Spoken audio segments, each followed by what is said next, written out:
Good morning to everyone in Australia and good evening to everyone in America and Canada.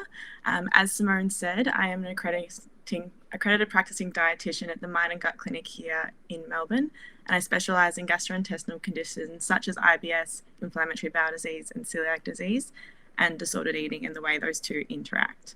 I'm also currently undertaking my PhD, as Simone mentioned, at Monash, looking at food-related quality of life and non-dietary management of persistent gastrointestinal symptoms in inflammatory bowel disease. I'm very excited to present to you all today our recently published randomized control trial on Nerva's digitally delivered gut-directed hypnotherapy program compared to an active control in participants with IBS. So here are my disclosures, and I would just like to specify that this study was funded by Mindset Health, but we had an unrestricted and investigator-led grant as well. So gut-directed hypnotherapy is a well-established IBS treatment that provides suggestions to the subconscious mind while someone is in a relaxed state. We know that gut-directed hypnotherapy is a safe and effective treatment in IBS, with studies reporting very few adverse effects. Gut-directed hypnotherapy also shows similar rates of symptom improvement to the low FODMAP diet, which is currently considered as the first-line therapy for IBS.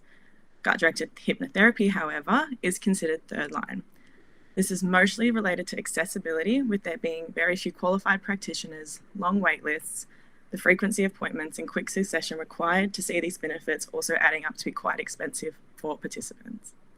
So this brought about the idea of a digital therapeutic in the form of a mobile app to increase accessibility for people with IBS at a reduced cost. We've also seen an increased acceptance and uptake of digital therapeutics and telehealth over the last 5 years, even in our older populations. So this brought about the production of Nerva. Many of you probably already know a little bit about the app, but I'm just going to give you a quick rundown to give a bit of context as to when we go into the study design a bit more. So Nerva provides gut-directed hypnotherapy recordings through an app which is designed by a specialized gut-directed hypnotherapist, or Simone. It's a 6-week run program that has daily gut-directed hypnotherapy recordings that last about 15 minutes, as well as daily psychoeducation readings. So these psychoeducation readings include information on the pathophysiology of IBS, the gut-brain axis, and in 1 week of the program includes information on cognitive behavioral therapy techniques. There's also directions on how to undertake diaphragmatic breathing exercises in the app as well. So once users have completed this 6-week program, they then have ongoing access to maintenance sessions that mimic this same structure. So it's all well and good to put out an app, but did it actually work? This led to a retrospective analysis that was undertaken with the aim of examining the uptake of the Nerva program and assessing its effects on users who completed the full 6 weeks. There was a high dropout rate, which is expected in a retrospective study, but did show the real-world data and uptake and use of the program. Out of the 190 users who completed the 6-week program and symptom questionnaires, we had 64% of them have a clinically significant reduction in abdominal pain. So this clinically significant reduction, which is quite relevant, refers to the FDA definition for a responder in IBS, which is a 30% reduction in pain compared to baseline. It's also important to note here that pain is a criteria for the diagnosis of IBS as well. We can see on the graph here that not only were they significantly different from baseline to end of intervention, but that the confidence intervals in overall and pain symptoms didn't overlap from baseline to end of 6 weeks as well. This improvement in symptom scores was comparable to in-person hypnotherapy trials and provided a signal that the Nerva program is effective in IBS. However, this was an uncontrolled retrospective study, so we can only draw associations, and this therefore indicated the need for a randomized control trial of the gut-directed hypnotherapy program. So this brings me to our recently published study in the American Journal of Gastroenterology, a comparison of digitally delivered gut-directed hypnotherapy program with an active control for IBS. We hypothesized that the digitally delivered program would be superior to a control in improving gastrointestinal symptoms, and our aim was to compare the effects of the digitally delivered gut-directed hypnotherapy program to a control on gastrointestinal symptoms in participants with IBS. So we undertook a single-blinded randomized control trial and recruited from both America and Australia. To do this, we did all our recruitment remotely, advertising the study via the Monash, FODMAP, and Mindset Health social media pages to make sure we were targeting the correct population group. Our eligibility criteria involved meeting the Rome 4 criteria for IBS. This is how we made sure that our patients were actually IBS patients, that they were aged between 18 and 65, they had a good understanding and use of the English language, and the ability to use a smart device or mobile phone. Exclusion criteria included diagnosis of other organic gastrointestinal diseases such as celiac disease or inflammatory bowel disease, patients that were pregnant or trying to get pregnant, if they had any diagnosed mental health conditions, including dissociative conditions or eating disorders, previous major gastrointestinal surgery or abdominal radiation, or if they had previously used gut-directed hypnotherapy. Our intervention comprised of the NERVA program in a de-identified form, which included the daily gut-directed hypnotherapy recordings and the psychoeducational readings that included diaphragmatic breathing and that 1 week of education on CBT. We did choose to use an active control for our study, and that was that psychoeducation with the CBT and diaphragmatic breathing alone. We considered this active control as psychoeducation itself is an evidence-based treatment in IBS, and we believe that this was a significant strength of our study, as it is very difficult to design a true control in psychological trials, as compared to drug trials where simply a placebo pill can just be given. In addition, by using psychoeducation as our control, we were able to see the true effect of the gut-directed hypnotherapy program. So once participants had consented, been enrolled and randomized, they then completed a demographics and food frequency questionnaire, which collected information about their sex, their age, where they were from, their state, and their caloric and macronutrient information, including FODMAP intake as well. Participants then logged onto the study app, which gave them access to either the gut-directed hypnotherapy program or the active control, depending on the login that I provided them with. And through REDCap software, symptom questionnaires were sent out at regular time points across the study using SMS. We assessed IBS symptoms using the IBS Visual Analog Scale and the IBS Symptom Severity Scale. Psychological indices were used assessing the Depression Anxiety Symptom Scale and the Symptom Checklist 90. We used the IBS Quality of Life to assess patients' quality of life as well. So both groups completed this 6-week program, and then they had access to those ongoing maintenance sessions that are available in the NERVA program usually. At 6 months post-intervention, we then collected these measures again, and also collected information on any alternative IBS therapies that patients might have started in that 6 months post. So over a 7-month period, we recruited 244 participants and ended up including 240 of these in our intention to treat analysis. We had 50% of our participants from America, covering 31 out of the 50 states, and 50 from Australia, covering all states and territories in Australia. 90% of our participants were female, which is common in IBS studies, and we had a median age of 37. We classified our participants using the IBSS severity scale categories, and this is a system that classifies a score of over 300 as being severe IBS symptoms, scores between 175 to 300 being considered moderate, and 75 to 175 as mild. Anything under that number of 75 was classified as not being IBS symptoms or not being severe enough to be considered IBS. This saw 54% of our participants being classified as severe IBS, 45 being classified as moderate, and we only had 1% classified as mild. None of our participants were classified as under 75 at the beginning, at baseline. We had no differences between the gut-directed hypnotherapy group and the active control at baseline in any measures, including overall and individual symptoms, quality of life, psychological indices, and dietary or FODMAP intake. We did see a 30% dropout rate from enrollment to end of intervention. However, most of these did drop out within the first 2 weeks. So our primary endpoint was the IBS-SS score at the end of intervention. From the graph here, we can see that both our groups started with a median score over 300, so sitting in that severe category, and then dropped into the moderate category by the end of intervention, with that gut-directed hypnotherapy group getting even closer to the mild category with a final median score of 208. These groups then became statistically significantly different from 4 weeks onwards. So halfway, sort of with 2 weeks to go, we saw them significantly become different. And in terms of a clinically significant difference, a 50-point decrease in this IBSS score is considered a validated measure for clinical improvement in IBS. So we did see this 50-point decrease happen in 81% of our gut-directed hypnotherapy group compared to 63% of our control. So really quite a high percentage of our complete cohort had this significant improvement. In terms of abdominal pain, which is our FDA one which we're often discussing, we saw a similar pattern with the two groups being significantly different from 28 sessions onwards. So that same pattern that after 4 weeks in, those symptoms were significantly different. We can also see that both groups started with actually the same median score of 64 for abdominal pain, with the gut-directed hypnotherapy group dropping 25 points down to 39, and the control group only dropping down to 50. In reference to that clinically significant FDA 30% reduction in pain that I mentioned earlier, we saw 71% of our gut-directed hypnotherapy group compared to 35% of the control experience this 30% reduction in pain.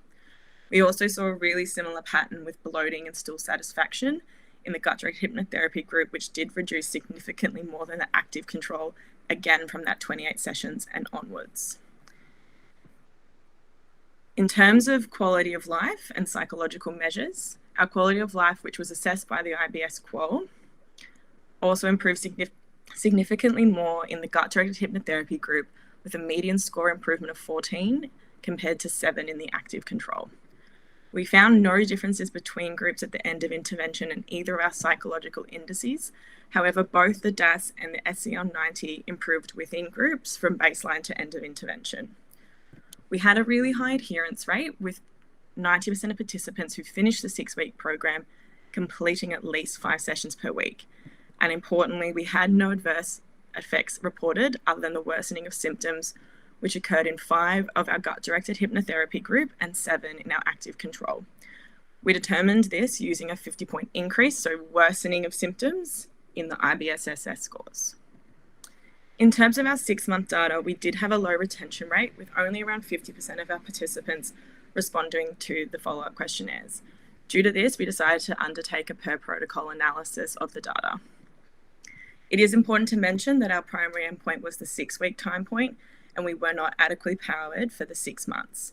With this considered, we didn't find any differences within groups from the end of intervention to 6 months, as well as there being no difference between the two groups at 6 months.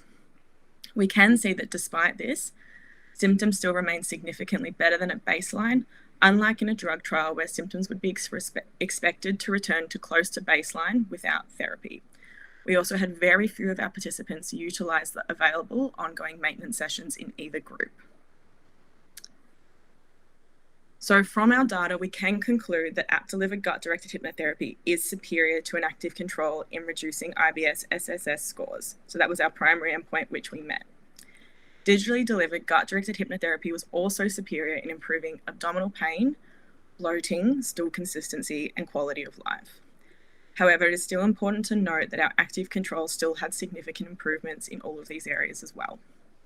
We had really high adherence rates across the study, showing that once participants had settled into the program, with noting that most of our dropout happened before that 2-week period, once they had settled in, the program was not onerous for them to then complete. Additionally, the effects on symptoms appear to be maintained 6 months post-intervention. However, the low retention rate does need to be considered when interpreting this data. We also found no difference between our American and Australian participants at any point or in any measures. In terms of other digitally delivered gut-directed hypnotherapy markets on the app, there is one other.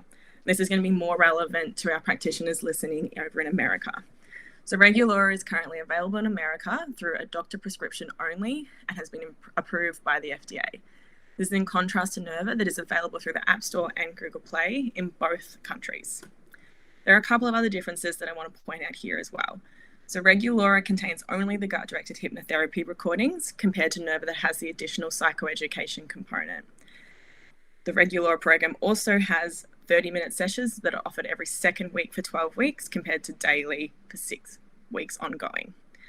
Once the Regulora program has been completed by patients, they no longer have access to the app and they're cut off, whereas there is that ongoing access for the Nerva program. Last year, Regulora completed their own randomized control trial, and they found that 31% of their participants in the gut-directed hypnotherapy group had that 30% reduction in abdominal pain, so that FDA recommended measure, compared to 71% that we found in our randomized control trial. Now, these are contrasting numbers, and it does make Nerva look good. However, it's really important to specify here that these two digital therapeutics have not directly been compared to each other within the same controlled setting. The results of our study have a significant implication for clinical practice, as we can now confidently say that digitally delivered gut-directed hypnotherapy program is an effective IBS treatment, with symptom improvement being comparable to our face-to-face gut-directed hypnotherapy trials, and that the effects appear to be durable in the long term. We also know that because we had no differences between our American and Australian participants, that these results are really generalized to the whole group as well, and we can consider it appropriate for all populations. This means that people with IBS will have immediate access to an affordable, flexible, and effective evidence-based treatment to manage their symptoms ongoing. I would like to thank my supervisors, Emma, Peter, and Simone, the Monash FODMAP team for their support with advertising, and the Mindset Health team for funding the study and all of their technology. Without, I would have really struggled. Thank you, everyone, for listening.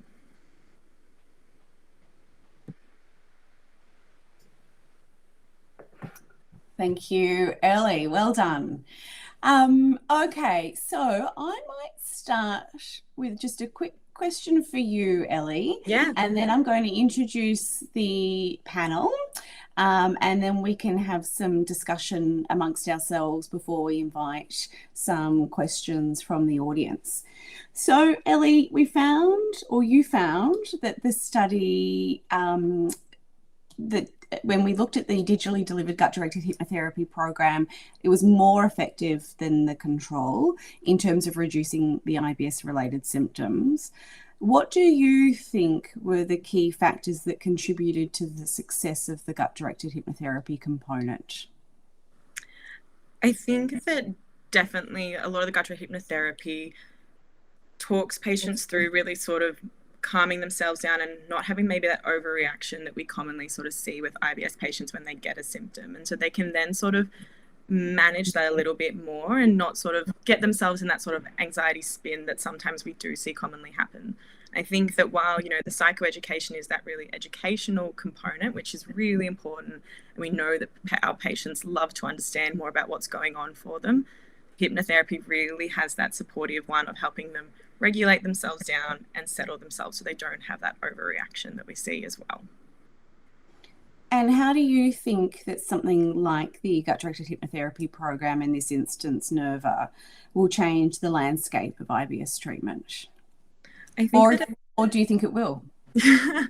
I think it's a great one. It's something I definitely refer patients to in practice, and it is something that, you know, not everyone can afford to go and see, like a specialized gut-directed hypnotherapist like yourself, Simone. So we are having another option for people to go and get a treatment that they like. And not everyone wants to restrict food socially. It can be really isolating for them. And I think it gives them a really good and affordable option that they can go to so that they can get the treatment that everyone deserves to be able to access as well for this. And I told you that would be the last question, but I've told you a little white lie. This is just a question around protocol. I think it's probably fairly unusual that you would include 50% of participants from one country and 50% from another. Why did you do that? Why did you have 50% from Australia and 50% from the US? Yeah, so it was really important for us to show that this was, that the data like engage from multiple countries what was going on. And we know that IBS is like something that is very prominent in these areas, and that it's something that we're really trying to make sure we can find the right treatment for everyone. So this just made it really generalizable to both populations, and that we can say, hey, this is working for everyone in across countries, and that, you know, being able to say that we've checked, we know there's no differences between these groups and that it is effective in both areas.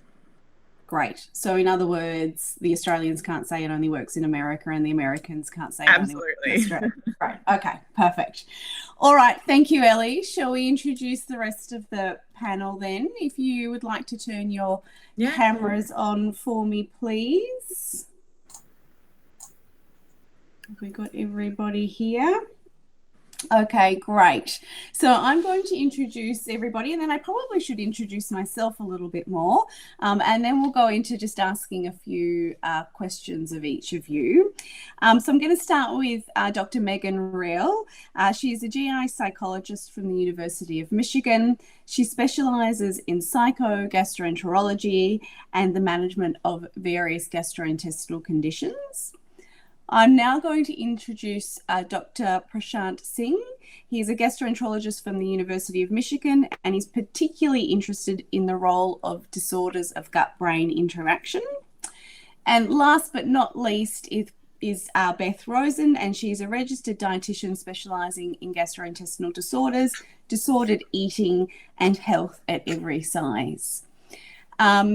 Now, Claire also introduced me earlier as the head of clinical content here at Nerva, which I most definitely am, but I do wear a few other hats.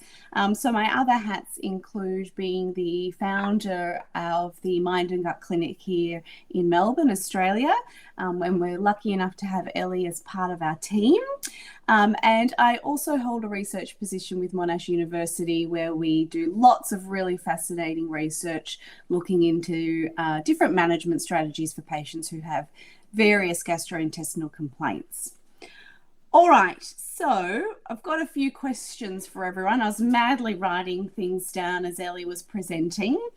I might start with you, Prashant. Tell me, how do you think that the results from this RCT might influence upcoming guidelines or best practices for the management of irritable bowel syndrome? Oh, I don't think you've got your microphone on. Oh, can you hear me now? I can definitely hear you. Yep, please continue.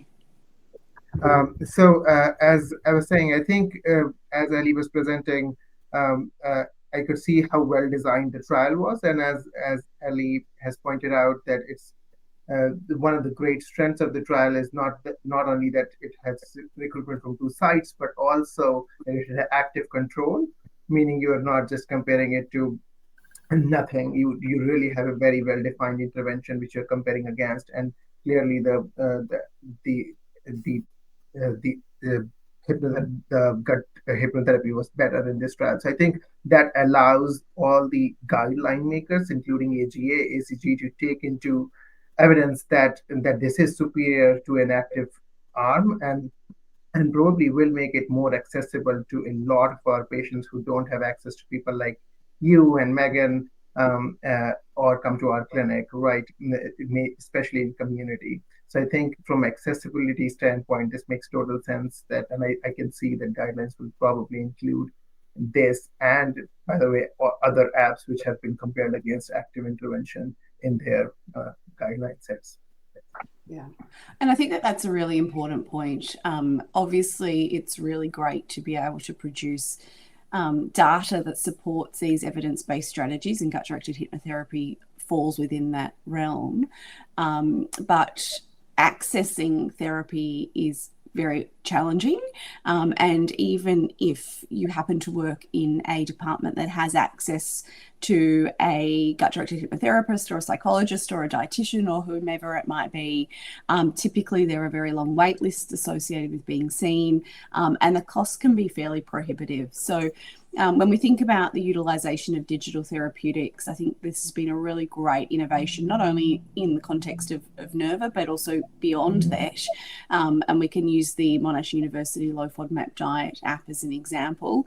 Another example that's not sort of related to gut-directed hypnotherapy, but I think that this really highlights the ability for digital therapeutics to access greater numbers of patients at obviously a reduced cost.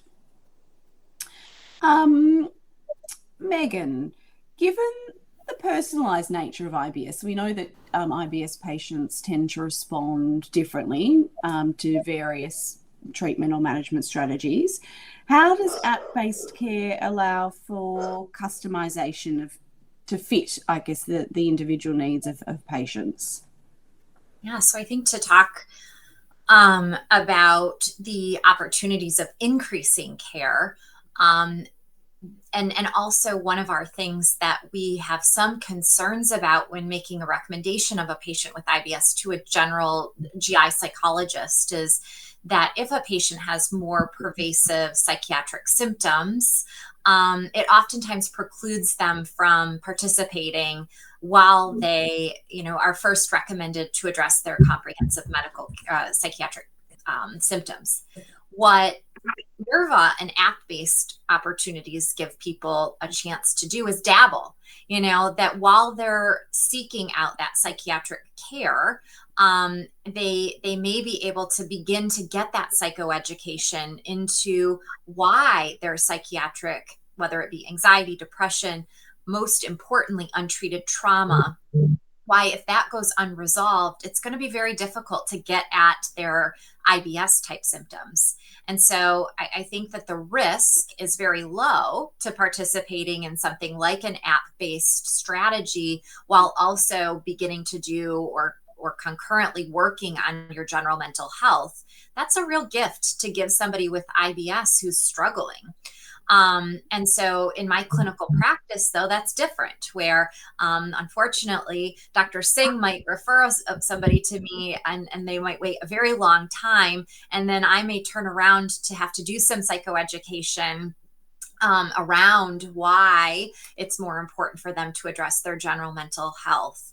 And so I think that there's a couple ways in which, even for a person that's waiting on a wait list to see somebody in person, but then also the wide range of people living with IBS that probably don't necessarily need the individualized one-to-one GI psychologist treatment plan. So I think that there's a lot of options and opportunities for increasing access that the app is affording. And I guess on that, it's probably just really important to hone in or highlight that patient population in whom app-based therapeutics are potentially not appropriate for. So you mentioned that just really briefly, but maybe do you want to mention to me again the people in whom we would prefer to prioritize to face-to-face therapy as opposed to digitally delivered therapeutics? Yeah, it's a really important point. So those individuals that have more severe anxiety or depression, and particularly when we're thinking about that their depressive symptoms, their anxiety symptoms are more global and not so specific to their IBS symptoms. And as I mentioned earlier, those that have post-traumatic stress disorder that is active, whether they are currently going through a trauma-informed therapy, you want to prioritize that to get their trauma symptoms better managed. Anyone that's experiencing any psychotic symptoms, dissociation, those are not going to be, I always like to stress, at the moment, ideal candidates, because just because you have a history of trauma, if you have worked through that, you can become a very appropriate candidate for these types of therapies. And then to kind of switch to the patients that are appropriate, because there's far more that are appropriate oftentimes than are not. You actually put together a fantastic study looking at factors that create good candidates for hypnotherapy. And, really type of IBS diagnosis doesn't matter. Gender doesn't really matter. Hypnotizability, I saw a question about that. We don't measure hypnotizability. In fact, one of the most important factors to make a recommendation for gut-directed hypnosis is just patient openness. Are they willing to try it? Do they have interest in this type of strategy? And that far outweighs a person's hypnotizability, which we can measure, but in day-to-day practice, we don't. Correct. And I think that there actually has been one publication that was done that looked at hypnotizability in the context of outcomes or response to gut-directed hypnotherapy. And like you said before, it showed absolutely no effect whatsoever. So depth of hypnotic state does not correlate with outcome of therapy. And so we often tell our patients that as long as you can get into a relaxed daydreaming state, that is absolutely all we need. And there's no bell going off, clucking like a chicken, or losing control. No one's losing control. No one's handing over credit card details, running around naked, clucking like chickens. None of that. Promise, none of that. All right, Beth, you're sitting there with your dietitian hat on. Tell me, what do the outcomes of this study mean for you in your clinical practice? So in my practice, I work a lot with folks with IBS, of course, but I also work a lot, as does Ellie, with people with disordered eating and eating disorders. And they are not candidates for the low FODMAP diet, which is, of course, the first line of treatment for these folks. And so I need to think outside the box, sometimes outside the food box, and come up with other ways to manage their symptoms or make them just feel better overall. And NERVA, or gut-directed hypnotherapy, has been a great option for my clients. Before the app existed, or before there were mobile options, it was really hard to find a Megan in my area. And I think at the time, and correct me if I'm wrong, Megan, there were only 400 gastropsychs for a while worldwide, right? Yeah. So it was really difficult. It was very inaccessible. Besides the price, the people didn't exist, right? The clinicians weren't here. So this gives me another tool in my toolbox to share with folks who might not be candidates for the dietary route. And I do use it for folks who can use the diet as an additional tool, especially when we don't really have great tools for treating bloat or the anxiety that comes along with food fear and the like. So this has been a really helpful tool in my practice. And you mentioned before this idea around disordered eating or eating disorders and irritable bowel syndrome, or DGBI. Do you want to just talk to me a little bit about the statistics around that? What is the prevalence of disordered eating amongst this patient population? Because I think that this is really, really important in terms of patient care. Yeah, so the numbers that I've seen have been upwards of over 90% of folks with eating disorders have some type of DGBI. So if you are treating people with GI issues, most likely your patients do have eating disorders. So it's important to screen them all, because using a dietary intervention when somebody already has issues with food is not the first line treatment for the eating disorder. The first line treatment for the eating disorder is psychotherapy for the eating disorder. And we always work on that first. So we can't always use a low FODMAP diet or any sort of even cherry picking out the FODMAPs for fear that that would cause a restriction. So it's a challenging group because there's a lot of them who come for help with GI issues without even realizing or acknowledging or sharing that they have an eating disorder. And so we have to sort of parse that out first. And there's a lot of them. There's a lot of them. Yeah. Prashant, a question for you. How do you discuss the benefits or the limitations of gut-directed hypnotherapy with your patients? And I guess, how do you set realistic expectation with those patients in terms of what they might be able to achieve or what they can expect from NERVA, or I suppose gut-directed hypnotherapy that might be delivered in person? Yeah, that's a great question. I think, I think the first thing is to share what are the tools available, right? Like, I think once, as Megan was initially pointing out, is kind of get a buy-in from them. Do they even have interest in something like this, right? And that includes in general CBT or hypnosis and or any of the psychological or behavioral techniques we use, right? I think if they have any interest, or they are like, okay, I'm open to listening a little bit more about this, then I can open my box and I can go about introducing, okay, here are the tools which have been studied most rigorously in IBS, and that includes obviously hypnosis, either through the app or through somebody like you and Megan, or like same with CBT. These are the options, right? And I think once you share them with the data, that these are almost as effective, or if not, there is no data comparing head to head, but they appear to be as effective as medications, as effective as dietary therapies, right? So again, this is not that I'm giving you a second-class treatment. This is indeed the first-class treatment you're getting. you're going to get as much benefit with this as with any other modality of treatment. And again, shared with the data, it not only helps with pain, it helps with bloating, it helps with discomfort, it helps with global well-being.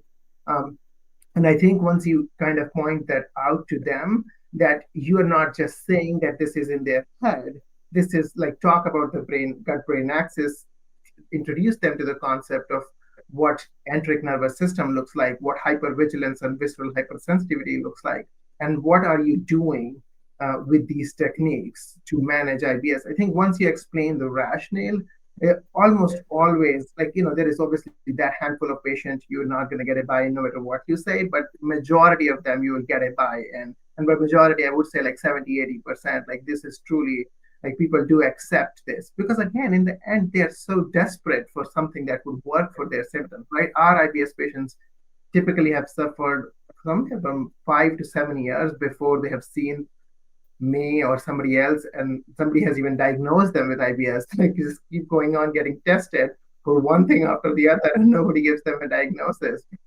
So I think that is what I would say, right? Like, I think that's my approach to them. Like, you introduce them to these concepts, you see which direction they want to go in. Some people are like, I want to do diet, plus I want to do the gut-directed therapies as well, or sorry, behavioral techniques as well, because I'm so desperate. And some are like, okay, I will start with CBT or hypnosis and then go to diet because I don't have time for this right now. So again, for each it's different, but again, once you start talking about the concept, pathophysiology, and what you're trying to address and the data, you get buy-in from almost everyone. And that's how I practice in my practice. It might be different for others, but probably that's what I do. I think that's a really important point around this idea on patient satisfaction with the medical care that they receive. And we know that when we look at an IBS patient population, that they account for probably about 50% of a gastroenterologist's workload. Now, really, the majority of IBS patients could be managed at their primary care provider level. So what that tells us is that they're often being pushed to specialised care, and then they're not necessarily being managed at specialised care level in a way that enables their symptoms to be I suppose, reduced or managed in a way that they're happy. And so that we're seeing these sort of repeated visits. And I think that there's a couple of really important considerations here. One is that there's been some really beautiful research that's been done showing the importance of a positive diagnosis of irritable bowel syndrome. And so making sure that obviously it's really important to exclude organic disease, but then also making sure that that patient receives a positive diagnosis. And obviously with that information, with that positive diagnosis, then opens up this dialogue for you, Prashant, to have with your patient about what management strategies are available to them and what management strategies we know have a really good evidence base amongst this patient population. And you're right, historically, irritable bowel syndrome was managed predominantly, well, really only with medication-based strategies. And we know that we have no one drug that fixes all symptoms. And I think I'm yet to see a patient present with only one symptom. And so often using medications can be a really challenging way of getting optimal outcomes. Now, obviously, if there's an individual symptom that we want to target or a couple of individual symptoms we want to target, medications can be really useful. But we've seen in recent years really an emergence of this utilization of almost a multidisciplinary approach. So, the importance of the role of the dietitian, the importance of the role of the GI psychologist, the gut-directed hypnotherapist, and so on. And so I guess, Megan, maybe that's a question for you. If we think about this idea of multidisciplinary care and us thinking, or not thinking, actually knowing that applying a multidisciplinary approach gets the best outcomes for our patients, how do digital therapeutics fit into that multidisciplinary sphere? Yeah. When I think about the idea that for so long IBS was managed with, okay, you have diarrhea, here's the drug for you. You have constipation, here's the drug for you. And, to Dr. Singh's point, that so many people go undiagnosed and they're searching the internet and they are restricting food because there's such a connection of, well, I eat and then I feel poorly. So if I take away the things that I'm eating, I won't feel as bad. And then that really starts to, set the path of needing a registered dietitian to provide that psychoeducation and that nutritional therapy plan to help get people eating again. We have to eat. We have to fuel our body. We need Dr. Singh to provide patients with a definitive diagnosis in order to guide their treatment plan. And so for people that are struggling to find things, I think that they're going to find things on the internet. And my hope and prayer is that the things that are science backed rise to the top of the Google searches. And I do think that when my physician colleagues and my dietary colleagues are asking us about the products that are good, because to Beth's point, there's only so many in-person GI psychologists that are available. And while she is doing her, amazing work as a dietitian with somebody, it's nice to have an app that they can supplement their care. And I'll tell you, one of the most kind of over and over and over and over do I teach people diaphragmatic breathing. It's a strategy that people can do in the moment. It's not rocket science, but yet it's a pivotal strategy that I teach people.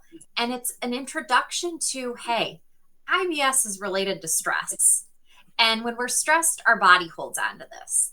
And when our body holds on to this, it drives your visceral hypersensitivity. It drives the way your brain focuses on those sensations in the gut.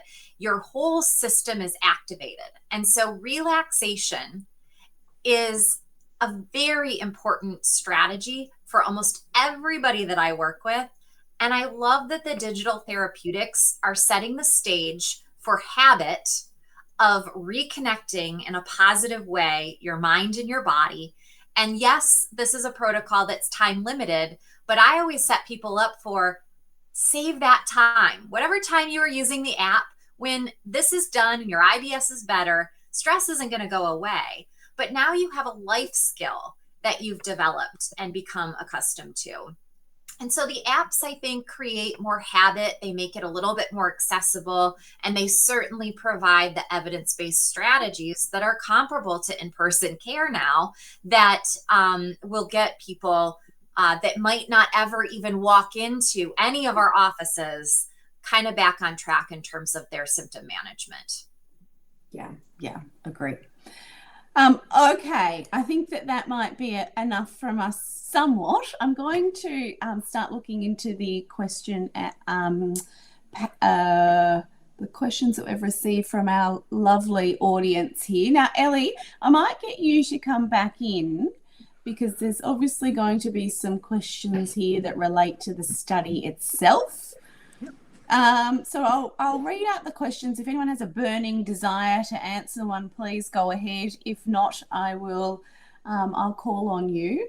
So the first question here, Ellie, is whether participants following a low FODMAP diet, were they following a low FODMAP diet or any level of sort of dietary restriction in the study itself? Yeah, so at the beginning of the study, because obviously this is a really important factor in terms of what's going on for that patient and what they might be doing. At the beginning, at baseline, we had them undertake the CNAC. So that's the Comprehensive Nutritional Questionnaire assessment designed by the Monash FODMAP team to get a bit of an overall idea of which FODMAPs they're having and how much of them. So there was no difference between the two groups in FODMAP load, and most participants, and the median, in fact, was literally above what we would consider a low FODMAP diet. So as far as we're aware, there wasn't a significant number of patients following any dietary restriction. Okay. Again for you, Ellie, what were the reasons that you saw a 30% dropout rate within 2 weeks of starting the program? So most of the dropouts that we had were very much, and every time that someone wasn't responding to a questionnaire or weren't completing sessions, I'd be emailing them, touching base, checking in. A lot of them it was, hey, I don't have time for it. It's just not what I can do right now. But most of our drop-ups were just lost to follow-up. So people just stopped responding and we weren't getting information back from them. So once I'd contacted them 3 times and they didn't respond back, we just then ticked them off as lost to follow-up, which was most of the reason we lost contact with people. It's probably just important to note that there's lots and lots of questions coming through here. So we're going to do our very best to answer all of them, but we might not get to all of them. So sorry, Ellie, I'm gonna keep hounding you. That's okay. Longer. You mentioned the exclusion criteria included any mental health conditions. Did this include anxiety and depression? And how did you assess this at the beginning of the study? Yeah, so we did include anxiety and depression. We also included a range of things from ADHD through to dissociative disorders, eating disorders, and any other thing in that sort of category. Alcoholism was also included in that situation as well. And at the beginning of the study, all of our participants did a baseline of all those psychological indices. So our depression anxiety scale 21 and our SCL 90 as well. So we had most people, our median was sitting in that sort of normal to mild category of depression. We had no participants sitting up in that severe category at baseline. So we did screen to make sure that mental health wasn't a confounding factor for participants as well. We had no differences between the 2 groups in depression, anxiety, and stress at baseline. Okay, there's a little compliment for you here. Well done on a nice study, Ellie. It shows it works well for about 70%, but not so well for 30%. Any indication of who it works best for and who it won't work well for? Yeah, so we did do a predictors of response because the RCT, the retrospective study that was run previously by yourself, Simone, did pick up some predictors of response. We didn't actually pick up any in this. And I should definitely point out as well that FODMAP only has about a 70% improvement in symptoms as well. And if we were having 100% in symptom improvement, no one would believe our data, as well as the other thing to be really important here with the way that studies work too.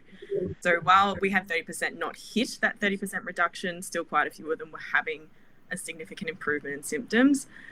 But we have no indication of who that was it included in that 70% or why they might have sat there as well. Yeah. Just to follow on from that, there's been lots of work that's been done over multiple studies looking at predictors of response, and Megan mentioned this before, but just to reiterate, there doesn't seem to be any known predictors of response. So we have looked at things like hypnotizability, so we know that depth of hypnotic state doesn't correlate with outcome of therapy. We've looked at gender, we've looked at age, we've looked at bowel habit subtype, we've looked at duration of symptoms, we've looked at psychological status, we've looked at lots of different things, and nothing seems to reasonably predict whether somebody is likely to respond or not respond. So unfortunately, we just have to apply our best known, apply the therapy in terms of whom we think is the most likely to respond, i.e. those people who haven't got a significant unresolved trauma history, those who don't have really notable psychological comorbidities, those who don't have an active eating disorder, etc. And then we'd be pretty confident that the vast majority will respond favourably. Okay, let me have a look and see what else we've got here. This might, I kind of just answered this one here. Can we, and if so, how can we assess before recommending Nerva if a patient is suggestible/conductive to hypnotherapy? We just talked about this in the context of predictors of response. We know that depth doesn't correlate with outcome. So as long as the person can get into a comfortable, relaxed state, we know that that's enough in order for them to see an effect. And typically I tell my patients that as relaxed as they feel when they're sitting on the couch of an evening watching telly, that's all we need in order to be able to see a response.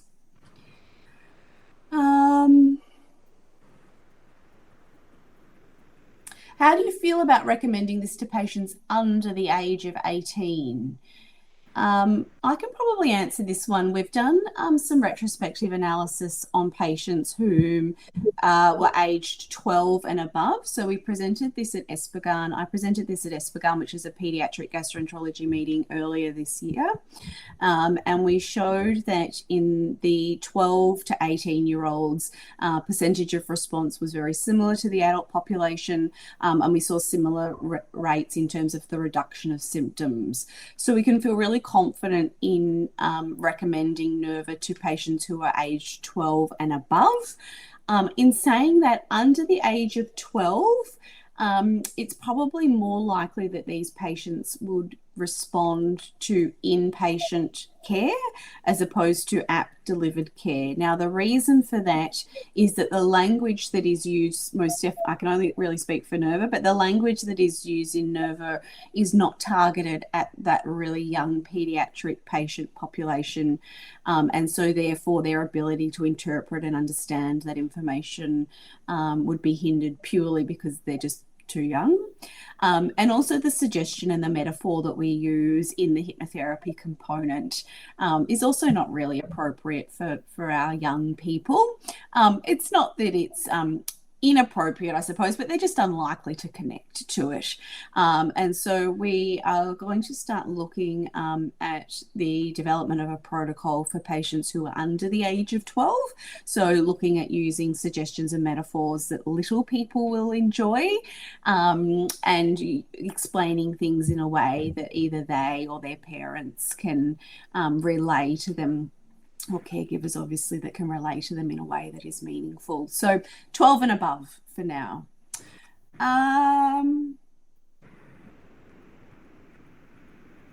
Okay, well, this might be one for you, Megan. Will Nerva help with some of the anxiety that is associated with the gut symptoms, or will the anxiety need to be addressed separately? It depends where the anxiety is coming from. I think that if a patient is presenting with a lot of psychosocial stressors and anxiety related to, all the things going on in the world and their life, then that may be better treated with a general mental health provider. However, anxiety that's related to bowel urgency and managing symptoms and sensations in the body, that is very likely to be addressed with the skills and strategies that one would learn with gut-directed hypnosis. Does the app benefit patients who have gastroparesis? Prashant, perhaps you can answer that one. Sure. Yeah, I think it's important to know that I would start by saying gastroparesis itself is a continuum of dyspepsia. It doesn't happen in isolation, right? Like a gastric emptying of 11% is not like, okay, you had gastroparesis. It is all continuum within dyspepsia, and gastric emptying, we know, doesn't correlate with symptoms or symptom response to therapies as well. And again, a lot of these patients with dyspepsia and gastroparesis have lower GI symptoms. I'm actually yet to find one who doesn't have any lower GI symptom in my clinic. So I would say, like, it doesn't have to be IBS. It could be constipation. It could be something else, but they generally have lower symptoms as well. And one rule of thumb I say is that it won't improve your gastric emptying. At least I don't know that it would improve your gastric emptying. Maybe it would. We don't have the data, I should say. But it would certainly improve a lot of other symptoms, which is originating from the same origin of visceral hypersensitivity and visceral hypervigilance, such as abdominal pain, and including nausea, chronic nausea, which is kind of in the brain is originating from the same center as pain. And by the way, is one of the most driving factor for healthcare utilization. So it does address some of the cardinal symptoms of even gastroparesis, which is pain and nausea, and maybe vomiting as well, although I'm not sure it will improve gastric emptying. But nobody has shown that improving gastric emptying actually correlates with symptom improvement in that population anyway. So there is that. And again, although gastroparesis is quite clearly not the same as functional dyspepsia, there has been some really nice work that's been done in these sort of upper GI complaints, and has shown really nice benefit to gut-directed hypnotherapy. So while might not impact gastric emptying, you might see that some of these upper GI complaints respond quite well to that sort of suggestion made through the gut-directed hypnotherapy, which is obviously not in the Nerva app. That is, based on lower GI complaint, but might be useful in the context of face-to-face therapy.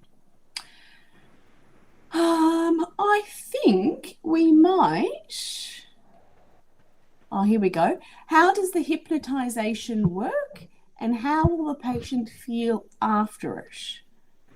Ellie, do you feel confident answering that one, or do you want me to take it? I think that might be more your scope, Simone. Okay, how does the hypnotization work? So pretty much all we want to do is get patients into a really nice relaxed state. So we largely do that by getting them to relax different parts of their body, and we give them suggestions in terms of how to achieve that or how to do that. And then once they're in a really nice relaxed state, what we do is we provide suggestions to what we call the subconscious part of the mind. And this is, I guess, what makes hypnotherapy different to other psychological-based therapies, in the context that hypnotherapy is targeting that subconscious mind, whereas other hypnotherapy other psychology strategies like cognitive behavioral therapy, as an example, is done when the patient is in a conscious state.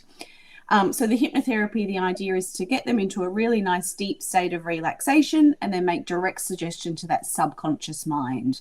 And the suggestions are always around the control and normalization of gut function. Typically, how they feel afterwards is relaxed and calm.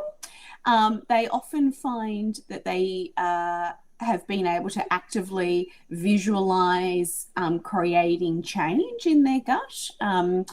Some people are not overly visual, and that again doesn't preclude them. I actually forgot to mention that before when I talked about predictors of response. If you're not a particularly visual person, it actually doesn't matter. Some people, the majority of people are, and so they can tell you that they were able to visualize different things through the hypnotherapy. But there are also cues for other sensory domains. So everybody will have a primary sensory domain. So some people will be particularly visual, so they'll visualize things. Other people will predominantly use their auditory senses, so they'll hear things. And then other people are what we call kinesthetic, so they feel things. They're the feelers. They're the ones that can feel the warmth of the sun on their body when we're doing a hypnotherapy session. And so a lot of people will be able to visualize and describe to you that afterwards they've been able to visualize change in their gut. But obviously, if they haven't, it doesn't mean that they're not likely to respond.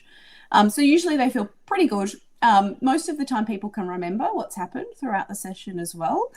So it's a bit of a misconception that we get to that level of depth whereby we have no conscious recollection of what's happened. In fact, only about 15% of the population get to that level of depth. So the vast majority of people remember things.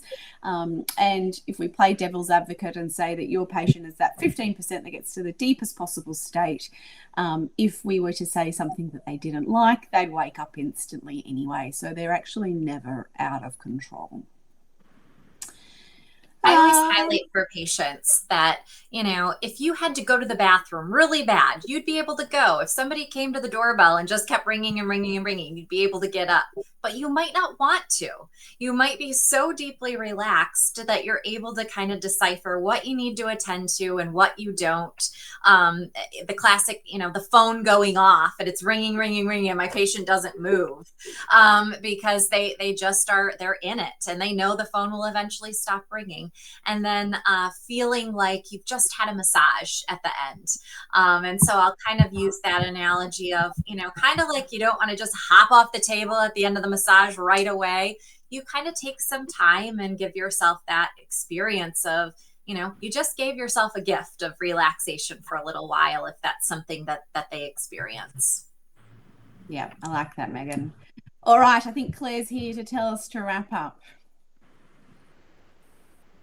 Yes. Thank you so much. I know we're a couple minutes over time, so I appreciate it. Thank you, Beth, Ellie, Prashant, Megan, and of course, our fabulous moderator, Simone. We really appreciate your time and effort you put into this. And I know I can see the comments coming through that everyone has really appreciated.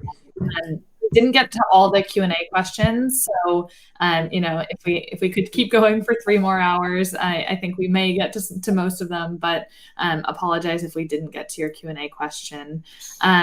There is a survey link at the bottom of this. If you want to fill out the survey, give us some feedback, that would be great. Otherwise, we'll let you go for your morning or your evening, depending on what time zone you're in. Look out for an email from us after this for the recording and some other details from us. But thank you very much. I appreciate it so much.